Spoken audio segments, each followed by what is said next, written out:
Hello there guys, welcome to another of my live videos, and on this video tonight there's quite a few things to negotiate about. So Ole Gunnar Solsjaker has dropped an hint saying that Marcus Rashford and Paul Pogba may not be thrown into Premier League action straight away. Now, of course, Marcus Rashford has just recently recovered from a back injury. Of course, Marcus Rashford did sustain his back injury in our 1-0 win against Wolves in the FA Cup third round replay and that. But like I've said to before, Marcus Rashford has been a big miss for Manchester United because overall, Marcus Rashford is one of our best players, and he was one of our best players earlier on in the season before he sustained this back injury and that. But it is good now, that he's going to be fully fit, for when the football season, does resume. Now, like I've said to before, up until this point, Marcus Rashford has spent the entirety of his career with the football club. He has been a United player since the age of 7, and he has been in our senior squad since 2016. And since then, he has become an integral part of the team. Obviously, he scored twice on his Europa League debut against Midtjylland. He scored twice on his Premier League debut against Arsenal, scored in his first Manchester derby, scored in his League Cup debut, also scored in his international debut and that. And this is when he broke into the senior squad back in 2016. Marcus Rashford has scored over 60 goals in just over 200 appearances for the football club. And this is since, he broke into the senior squad and that. Obviously, last year, Marcus Rashford signed a new long-term contract with the football club, and Marcus Rashford is one of the highest paid players at Manchester United and that. Like I said, Marcus Rashford can play as a number 9, and he can also play out wide. So it'll be interesting to see, where Marcus Rashford plays, when the football season does resume. To be quite honest, will he play centrally or will he play out wide? Actually, Marcus Rashford, seems more effective from that wide position. This season, Martial has been playing centrally. He has been playing in that number 9 role and that. But actually, Martial does predominantly play out wide. So yeah, so that's the news on Marcus Rashford. Now, obviously, you know the news on Paul Pogba. By the way, I think we've had a practice match today at Old Trafford or something like that. Obviously, Paul Pogba is now back from his ankle injury. Of course, Paul Pogba's only played 8 times this season for the football club. His appearances have been limited due to his injuries. The last game he did play was our 4-1 win against Newcastle, and the last time he started from the start was back in September.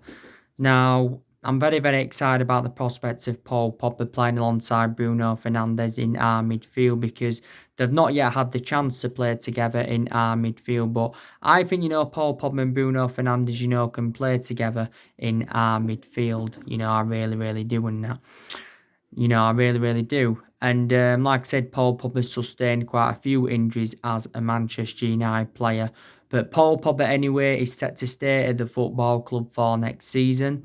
If he is to build a fantastic partnership with Bruno Fernandes, then I do believe Paul Pogba could be the foreseeable future for Manchester United. And, following the arrival of Bruno Fernandes, Paul Pogba could sign a long-term contract at the football club. Because as it stands at the moment, Paul Pogba's got 1 year left on his contract, but the club do have an option to extend it for a further year. And I do believe, we will extend it for a further year in that. As it stands at the moment, Paul Pogba is our most expensive signing. We did pay £89 million for him.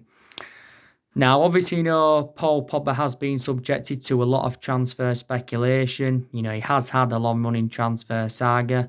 And I did say to you, didn't I, if Paul Pogba was to leave the football club, I think he would go back to Juventus. Because Paul Pogba did endure 4 good years with Juventus, but the vast majority of his performances in Man United since he rejoined have been totally comparison to his ones at Juventus and that. And there's still reports saying, that Juventus are in for him. Don't forget, swap deals have been high on the agenda. In recent weeks, there's been talks of Adrian Rabiot coming to Manchester United. as part of a swap deal for Pogba. There's been talks of Federico Bernardeschi coming. There's been talks of Miralem Pjanic. There's been talks of Aaron Ramsey. There's been talks of Douglas Costa. A while ago, there was also talks of Matthijs de Ligt. So Juventus have offered quite a few of their players, but like I mentioned before, swap deals are very, very rare in the modern game. They're very, very rare in the modern game and that. And obviously, there were stories coming out the other week saying, that Real Madrid had offered 4 of their players for Paul Pogba. It did say they'd offered us Martin Odegaard, James Rodriguez, Brahim Diaz, and Lucas Vazquez and that. But revert back to last summer, Real Madrid were relentlessly linked with him. And Paul Pogba did say last summer that he wanted to make a move to Real Madrid. And he was talking a lot about Real Madrid last year, about his plans of playing under Zinedine Zidane and that. His dreams of playing under Zinedine Zidane, sorry. And Paul Pogba did say last summer that he wanted to leave Manchester United and he was seeking for a new challenge and publicly admitted that he wanted to leave Manchester United. Now, like I said, Paul Pogba's agent, Mini Raiola, he's had negotiations with Juventus. I think he did recently say that Real Madrid have held secret talks with Mini Raiola, but we've been very, very critical of Mini Raiola. Reflects on some of the comments he has said since the turn of the year and that. And I think also too, Ed Woodward has had negotiations with Mini Raiola. So yeah, and obviously, there's a few other clubs that have been in for him. Don't forget, he recently said that PSG were in for him. These stories were stemming from Leeds 10 Sport, saying that PSG were open to getting Paul Pogba. I did say, for PSG to get Paul Pogba, they'd either have to offload Neymar or Mbappe, who are the 2 most expensive players in the world at the moment. Inter Milan and Barcelona have also been in for him before. They really, really have. And of course, Paul Pogba so far has won 2 trophies at the football club. He won the Europa League and the League Cup in his first season. Don't forget, Paul Pogba endured a very, very difficult time under the Jose Mourinho era, but a lot of the top players, endured a very, very difficult time under the Jose Mourinho era. Don't forget, we had Paul Pogba when he was a lot younger under the Alex Ferguson era, but we had to let Paul Pogba go due to, limited appearances. We did let him go on a 3 transfer. But we've already confirmed anyway that Paul Pogba is not for sale because we do value Paul Pogba at around £150 million and that. So yeah, so he's going to be staying at the football club for next season. And I'm very, very excited about him playing alongside Bruno Fernandes in our midfield. Pogba's 27 years of age, so he has still got a lot of years ahead of him. And hopefully, we can get the best out of Paul Pogba, when the football season does resume and that. So, that is the latest news on all of that. But, there has been a few players in our agenda who could replace Paul Pogba, if he does decide to leave the football club in the summer transfer window and that. But I did say if we sell Paul Pogba in the summer transfer window, it's very imperative, that we do get more than the £89 million that we did pay for him. Obviously, Paul Pogba is one of the highest paid players at the football club at the moment. He is on £300,000 a week, or is it just under 300 grand a week he's on? So if Paul Pogba does sign a new long-term contract at Man United, obviously, his wages will increase. And then that will make him, one of the highest paid player at Manchester United and that. But, Paul Pogba's received a lot of criticism as a Manchester United player. His biggest critics this season have been Roy Keane and Graham Souness. Don't forget, the other week, Teddy Sheringham. He said, Man United should get rid of Pogba. And he says Man United need to find a replacement with the right mentality and, of course, the right desire and that. But, yeah. But, we wanted £180 million for Paul Pogba last summer, and that's the main explanation why his move to Real Madrid did not materialise in that. So anyway, that is the latest news on all of that. I just, want to give you some news on Jack Grealish. According to recent reports, Jack Grealish is our number 1 priority target now for the summer transfer window. Our preference is Jack Grealish over Kai Havertz. He's also our preference over James Maddison, and that is Jack Grealish. Now, Jack Grealish's agent has recently been talking, and he's remained silent regarding Jack Grealish's future and that. Obviously, Villa have said, that they do want £80 million for Jack Grealish, regardless of whether Villa stay up or, get relegated. They still want £80 million. And Aston Villa, do remain ruthless over their valuation, but maybe, we've got strong reservations about paying £80 million for Jack Grealish. And now, up until this point, Jack Grealish has spent the entirety of his career with Aston Villa. Obviously, he's been a Villa player since the age of 6, and he's been in their senior squad since 2014. And since then, he has become an integral part of Aston Villa's team. He's definitely flourished under Dean Smith's guidance. Obviously, it was key for Villa getting promotion to the Premier League. It was key for them, progressing to the Carabao Cup final. Don't forget, back in 2012, we tried getting Grealish, like Alex McLeish, revealed. Don't forget, he had that incident with his Range Rover back in March. It was his £80,000 Range Rover. Don't forget, Jack Grealish had crashed it. He had been fined around £80,000, £150,000 for the crashing of his Range Rover and that. And I think Jack Grealish, felt embarrassed, about the incident. So there you go. Jack Grealish has still got a contract with Aston Villa until 2023. As it stands at the moment, Villa are sitting in the relegation zone. But I think, Jack Grealish does believe that he's far too good for Aston Villa. And I think Aston Villa are failing to match his ability. They are failing to match his ability in that,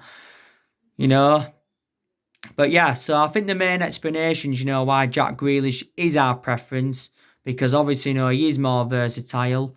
Like I said, he has been in better form than James Maddison and all of that, and his stats have been better than James Maddison's this season. Jack Grealish can play as an attacking midfielder, and he can also play as a winner. So his versatility, of course, is very, very good, and he is only the age of 24, is he?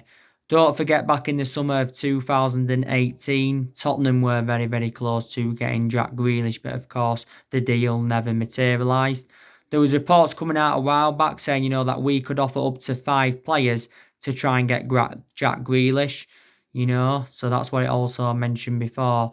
So now, reportedly, Jack Grealish is our number one priority target for the summer. Reports did say a few weeks ago that Jack Grealish's move to Manchester United hinges on Paul Pogba's future at the football club. And of course, Jack Grealish is well Premier League proven. And I think it did say as well that we are willing to double Jack Grealish's wages. So that is the latest news on Jack Grealish. Now, obviously, you know the news on Kai Havertz from Bayer Leverkusen and that. I was negotiating with you about Kai Havertz yesterday, wasn't I? And obviously, recent reports have said, that Bayern Munich are confident of signing Kai Havertz. It did also say that, Real Madrid have put around the £71 million bidding for Kai Havertz, but they will allow him to remain in Germany until the summer of 2021. Now, obviously, reports were coming out earlier on this week saying, that we'd put around, or we was planning to put around the £50 million bidding for Kai Havertz. And Sky Sports did say that, we are leading the race for Kai Havertz, and Sky Sports is a very reliable source. Now, Kai Havertz, is a very, very good player. Like I said, we haven't only been interested in him, Liverpool have been in for him, Chelsea have also been in for Kai Havertz. Up until this point, Kai Havertz has spent the entirety of his career with Bayer Leverkusen. He was in their youth setup for a good, 6 or 7 years, and he's been in Bayer Leverkusen's senior squad since 2016 and that. But since then, has become an integral part of their team as Kai Havertz. Don't forget, Kai Havertz became the youngest debutant in the Bundesliga and the youngest player to reach a milestone of 50 and 100 Bundesliga appearances. Is he 20 or is he 21 now, Kai Havertz? He can play as an attacking midfielder and he can also play as a winner. £50 million won't be enough. I think, maybe we'll have to pay around £60 or £70 million to get Kai Havertz on the board and that. So, you do know the news on him. Obviously, earlier on today, I give you the news on Jude Bellingham from Birmingham, didn't I? It was on my recent video I did earlier on today. Obviously, it's Birmingham do expect Jude Bellingham to remain with them for the remainder of the season. Birmingham have said that they do want all the cash up front, if they are to sell Jude Bellingham. And I think, the deal is worth around £50 million. Now, don't forget, we've made a promise to Jude Bellingham. We did say, we are willing to offer him a senior role if he does sign for the football club in the summer transfer window. Now, obviously, a few clubs have been in for Jude Bellingham. Don't forget, Chelsea have been in for him and Borussia Dortmund have been in for him. Don't forget, reports were stemming from the German press the other week saying that, Jude Bellingham has agreed to join Dortmund and he has rejected a move to Manchester United. But it also mentioned this a couple of months ago as well. Now, obviously, reports were coming out a few weeks ago as well, saying that we are planning to sign Jude Bellingham's brother as part of as part of the deal. Jude Bellingham's brother is Joe Bellingham, and he is only at the age of 15.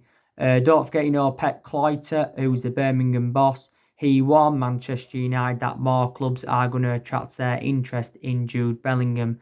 Now, of course, up until this point, Jude Bellingham has spent the entirety of his career with Birmingham. He has been a Birmingham player since the age of 8, and he was in their youth setup for several years. Obviously, this has been Jude Bellingham's first season in the senior squad with Birmingham.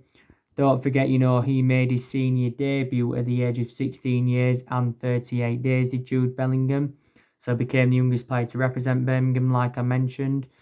There was reports saying that Jude Bellingham is expected to sign his professional contract when he does turn 17, because at the moment Jude Bellingham is on around £145 a week. And he has played persistently this season in the Championship. He has played around 30 odd games this season in the Championship, so he has been a revelation. Obviously, don't forget, back in March, Jude Bellingham had visited our Carrington training ground to obviously, held talks with Sir Alex Ferguson, and Ed Woodward had also held talks, with his parents. So that did, fuel quite a lot of speculation up. And Jude Bellingham's versatility is also very, very good, but he is only at the age of 16. So we are looking to get him on the board, but Birmingham City have said they do want the full amount up front if they are to offload Jude Bellingham. But Birmingham are looking to offload him because obviously, Birmingham, have got financial issues in that. So there you go. Obviously, anyway, who our priority targets are. Obviously, Jadon Sancho, he's one of our priority targets. Jack Grealish, he's one of our priority targets. Kalidou Koulibaly, he's one of our priority targets. Daya Upamecano, he's one of our priority targets. I think we are also seeing Joe Rodon as an alternative to Kalidou Koulibaly. So, there is a lot of players on our agenda in that. Obviously, as he updated you this morning, Ole Gunnar Solsjaker has recently, discussed his plans ahead of the Premier League restart, and he did tell our players to rediscover their edge ahead of our game against Tottenham. And he also said that, Manchester United are working on ideas, and he did say, we will continue, where we left off. So this is, what Ole Gunnar Solskjaer, had said. Now, obviously, the Premier League is resuming on the 17th of June. Obviously, our game is on the 19th of June against Tottenham, and that is on a Friday night. But I'm really, really looking forward to that game against Tottenham. Of course, Ole Gunnar Solskjaer is looking to beat Jose Mourinho for the second time as a manager. And he's also looking to beat Jose Mourinho. He's looking to beat Tottenham for the third time as manager, looking to beat Jose Mourinho for the second time because he's already overcome Jose Mourinho once. And Solskjaer's actually made a warning to Jose Mourinho, saying that Manchester United will be up for this game against Tottenham. Like I mentioned, we've got a fully fit squad. I think also to Tottenham, they've also got a fully fit squad as well. they've also got a fully fit squad because obviously, they've got Harry Kane back and, they've also got Human Son back. And there's, 9 games remaining in the Premier League season, and there's 92 games to play in all competitions. But like I mentioned recently, there's things that Man United have got to look forward to for when the season resumes. Obviously, the top four is a priority for us. At the moment, we are sitting fifth in the Premier League, and we are 3 points behind Chelsea. And obviously, we do want qualification for the Champions League for next season. So that will help us, get us the players that we want, get the players that we want in the summer transfer window. Obviously, the FA Cup is a priority for us, and the Europa League is a priority for us because that's a chance for us getting some silverware on the board under Solskjaer. Don't forget, we are into the last 8 of the FA Cup and we're into the last 8 of the Europa League and that. And if we could win both of them, or at least one of them, it would be a memorable first full season for Ole Gunnar Solskjaer. It really, really would. It really, really would and that. But there you go. And like I've said to you, these decisions that Manchester United have got to make ahead of the Premier League restart. Like I said, we've got to make a decision on Angel Gomez's future. We've also got to make a decision on Diego Dalot's future. Solskjaer obviously needs to work out his best 11, but I think he's got an idea of what 11 he's going to go with when the season resumes. Like I said, Solskjaer's made a lot of rotation this season, but the main explanation why he's made a lot of rotation is, reflects on, the injuries that Manchester United have had. Maybe he needs to work out his best formation because, Solskjaer has been changing formation persistently this season.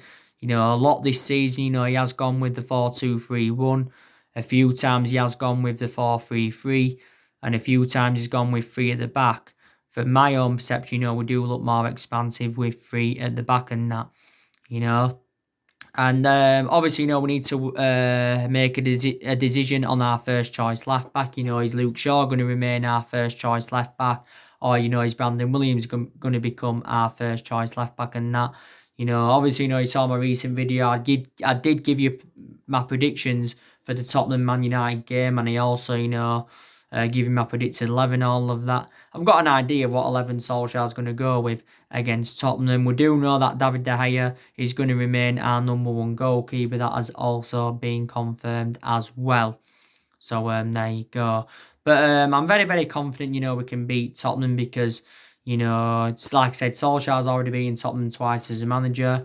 Plus, we was in a good vein of form before the football season got suspended. Don't forget, we are unbeaten in our last 11 games in all competitions. And like I said, we have done very, very well against the Big Six sides this season. We've taken 17 points against the Big Six sides this season. So this is, why I think we'll beat Tottenham. Before the football season got suspended, Tottenham were in a bad vein of form and that, they really, really wasn't that. So, we will see what happens. And there's probably decisions that Manchester United have got to make ahead of next season as well. Also, too, there's decisions that we've got to make in the summer transfer window. Of obviously, what players we're going to recommend in. And of course, what players we are going to get rid of. I think we are going to get rid of around... we're going to get rid of around 6-7 players in the summer transfer window, but I think we'll get rid of at least 5. So if we can get rid of players in the summer transfer window, then obviously, we are going to generate money. I think, we're definitely going to get rid of Phil Jones. We're going to get rid of Marcus Rojo and Smalling on permanent transfers. We're looking to get rid of Sanchez permanently. Angel Gomez, it's looking likely he's going to be leaving. We're probably going to loan Tahith Chong out. Not Tahith Chong, James Garner, sorry. Maybe we should loan Tahith Chong out, but maybe, he won't get loaned out. Lingard and Pereira, they're also going to go as well. So definitely players are going to leave Manchester United in the summer transfer window. Obviously, a lot of players have left since Ole Gunnar Solskjaer got recommended into the football club. We have seen a total of 19 players depart the football club since Ole Gunnar Solskjaer, of course, got recommended in. And, I have taken positives from Ole Gunnar Solskjaer's tenure so far. Like I said, I credit him for the players, that he has brought in so far. So far Solskjaer's recommended 5 players into the football club. and spent over £200 million, of course. And the 5 players he's recommended in have been very, very impressive. Of course, last summer he recommended Daniel James and Wan-Bissaka and Harry Maguire. And in January, he recommended Bruno Fernandes and Odin Ighalo in and that. So, they have, been very, very impressive.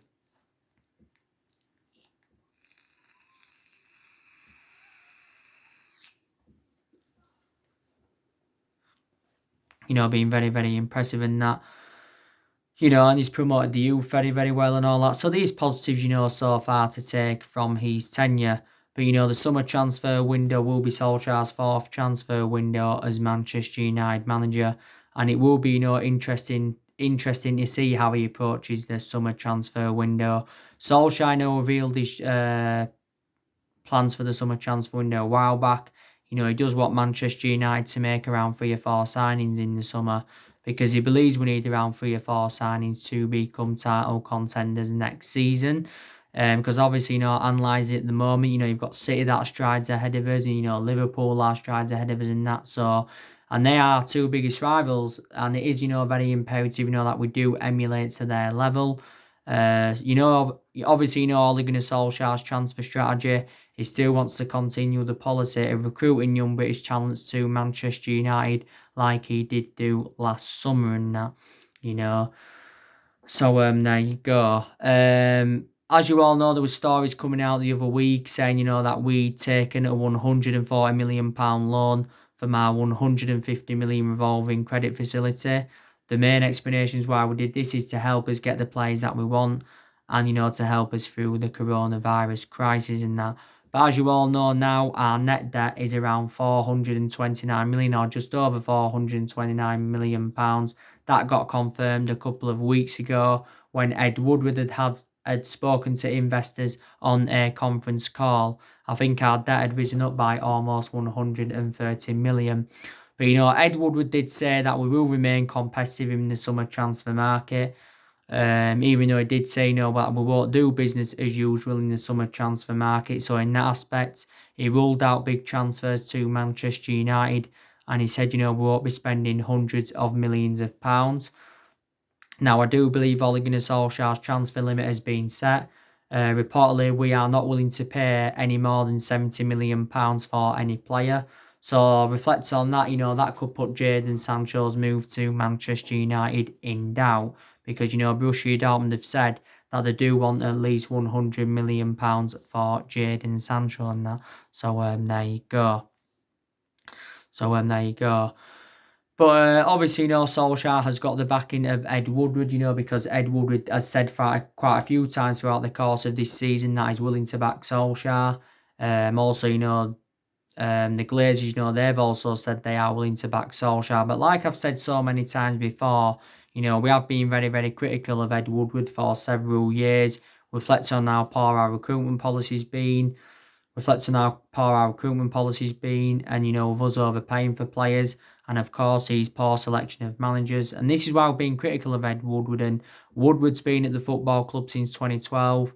We've been critical of the Glazers. The Glazers have been at the football club since 2005, and now it's 2020. So the Glazers have been here a good 15 years now. Don't forget, Solskjaer was close to getting sacked earlier on in the season. And at that point, there was talks of Massimiliano Allegri coming in.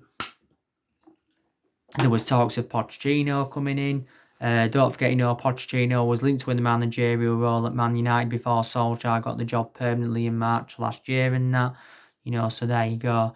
I think, what saved Ole Gunnar Solskjaer's job at Manchester United is definitely the signing of Bruno Fernandes, because Bruno Fernandes has enjoyed a fantastic start to his Man United career. And I think, with the wins against the likes of City and Tottenham, they've also saved his job at the football club. But, I do want Ole Gunnar Solskjaer's tenure at Manchester United to work out. Because, like I said, he's a club legend, and, he was a great player for the football club for 11 years. He flourished under Alex Ferguson's guidance and that. So I do want it to work out under him. There's still a lot of Man United fans that don't think that Solskjaer's a foreseeable future for the club. And some Man United fans have said, we need to get a manager in at the top level, such as a Jurgen Klopp or obviously, a Pep Guardiola. But I think, Solskjaer does deserve at least another season at the football club, because he's still in the process of rebuilding and it is a transition period. And like Solskjaer revealed at the beginning of the year, he's hopeful, that we can get through this transition period. Solskjaer has got around, 2 years left on his current contract and that. By the way, Man United is the third club that Solskjaer is managing in his managerial career, because before he was at us, he was at Molde. Won a couple of Norwegian titles with Molde, and before he was at Molde, he was at Cardiff. And Solskjaer, did endure a very, very difficult time at Cardiff. He only managed around 29 games for Cardiff. The main explanation why he got sacked from Cardiff is, because he ended up, getting Cardiff relegated. And, we was facing a relegation battle earlier on in the season. That they give, Solskjaer more time at the football club because, not every manager, does settle in straight away. Like I said, Solskjaer is our fourth permanent manager since the Alex Ferguson era. Obviously, we've sacked 3 managers since the Alex Ferguson era, and that was obviously, David Moyes. He enjoyed 9 months at the club. Louis van Gaal, he enjoyed 2 years at the club. We did win the FA Cup under him, though. And Jose Mourinho, he got sacked after he enjoyed 2.5 years at Manchester United. He did win the Europa League and the League Cup in his first season. So, we haven't really got the structure to keep sacking managers. But like I've said to we haven't dominated English football since the Alex Ferguson era. Like I mentioned, Ferguson endured 26 years at Manchester United, developed a lot of young players, was always competitive in the transfer markets, got the players that he wanted, won a total of 38 major honours, but Ferguson didn't settle in straight away because don't forget, he didn't win out in his first 4 years at the football club. But yeah, the vast majority of our success came under Ferguson. Like I said, the only mistake Ferguson made was obviously not ever recommending David Moyes in. But the main explanation why I recommended him in is because, they was both Scottish and that. Obviously, wasn't good under Ron Atkinson either before Ferguson. Obviously, Franco Fowler got relegated under Franco Fowler in 1974. Wilfred McGuinness, I think he enjoyed 18 months at the club and he only recruited like 1 player in 18 months or something like that. So there you go in that. But I do want things to work out under Ole Gunnar Solskjaer and that. But hopefully, we can get the players that we want in the summer transfer window. I'm really, really hopeful of that. I really, really am in that. But yeah, so anyway, Solskjaer's dropped a hint, like I mentioned at the beginning of the video, saying that Rashford and Pogba, may not be thrown into Premier League action straight away, but, they are now fully fit, which is obviously, very, very good news. And, to be fair, we have been doing very, very well in training. I've got to make that admission. We really, really haven't that. But like I said, really, really, really looking forward to the game against Tottenham anyway. So anyway, guys, that's everything to update today. Drop your comments, likes below on the channel if you do. Consider subscribe as always and take care. God bless. See you all again very, very soon.